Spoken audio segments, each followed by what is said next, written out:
मुंबई महाराष्ट्रामधल्या सर्व पोलीस स्टेशन्सना प्रत्येक आपला कॉन्स्टेबल पर्यंत खाली पोलीस शिपाई जे आहेत तिथपासून वरपासून खालपर्यंत सगळ्यांच्या हातात ते पत्र तुमच्या हातून पडलं पाहिजे. आजच्या आज जेवढ्या पोलीस कॉलनीज आहेत त्या पोलीस कॉलनीजमध्ये त्यांच्या पोलिसांच्या घरामध्ये पण जाऊन हे पत्र तुम्ही द्यायचंय.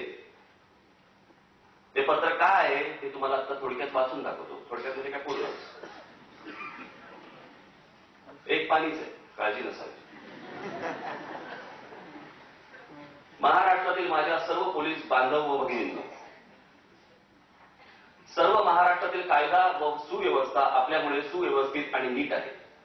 या आपल्या अविरत परिश्रमांसाठी आणि दिवस रात्र न पाहता महाराष्ट्र सुरक्षित ठेवण्यासाठी केलेल्या आणि आपण करत असलेल्या कष्टांसाठी आपल्याला संपूर्ण महाराष्ट्र नवनिर्माण सेनेतर्फे सलाम करतो.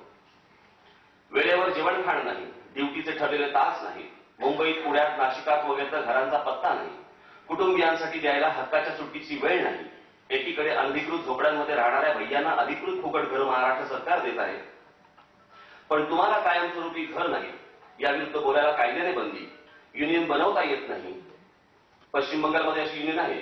या साऱ्या पार्श्वभूमीवर महाराष्ट्र नवनिर्माण सेनेकडून जी आंदोलनं केली जातात त्यामुळे तुमच्यावर जो ताण येतो त्याची मला पूर्ण कल्पना आहे. या लढ्यात लढणाऱ्या माझ्या तरुण सुविद्य कार्यकर्त्यांच्या लघवीतून रक्त पडेपर्यंत तुमच्यातल्या काही जणांनी पुण्यात लाठ्या मारल्या. अनेक तरुण सुशिक्षित मुलींवर तडीपारीच्या नोटिसा काढल्या. अनेक तरुण मराठी कार्यकर्त्यांवरती आयुष्यातून उठवता येतील अशा केसेस टाकल्या. लक्षात ठेवा, ही सारी मुलं, तरुण मुलं तुमचीच मुलं मुली आहेत. घरात छपराखाली आरामात न बसता ती रस्त्यावर तुमच्यासाठी उतरत आहेत. ही इतर मुलांसारखी नाचगाण्यात रमू शकतात, पण मग महाराष्ट्र आणि मराठी भाषा बर्बाद होईल. हे तुम्हाला चालेल? तुमच्या पुढच्या पिढ्यांना चालेल? माझी तुम्हा मराठी पोलीस बांधवांना एकच विनंती आहे. मराठी आणि महाराष्ट्राबद्दलच्या आंदोलनातल्या पकडलेल्या माझ्या कार्यकर्त्यांवर लाठी उचलताना, केसेस करताना, तडीपाऱ्या बजावताना आपल्या मनाला, आपल्या विवेकाला आणि आपल्या कुटुंबियांना एकदा विचारून पहा. मराठी भाषा आणि महाराष्ट्र या भैयांच्या आणि बहियांच्या हातून मेला तर आपल्याला आणि आपल्या कुटुंबियांना ते चालू शकेल का? माझं महाराष्ट्र धर्मासाठीचं उग्र आंदोलन पुढे चालू राहीलच. प्रश्न एवढाच आहे की माझे मराठी पोलीस बांधव मराठी म्हणून त्यांच्यावर, त्यांच्या कुटुंबियांवर होणारा अन्याय स्मरून कारवाई करताना मन थोडं मोठं ठेवणार नाहीत का? तुम्ही असं केलं नाहीत तर उद्या मराठी भाषा आणि महाराष्ट्रासाठी लढायला कोणी पुढे येणारच नाही.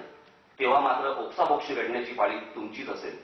माझं म्हणणं एवढंच. यापुढे कृती तुमचीच. आपला नम्र राज ठाकरे.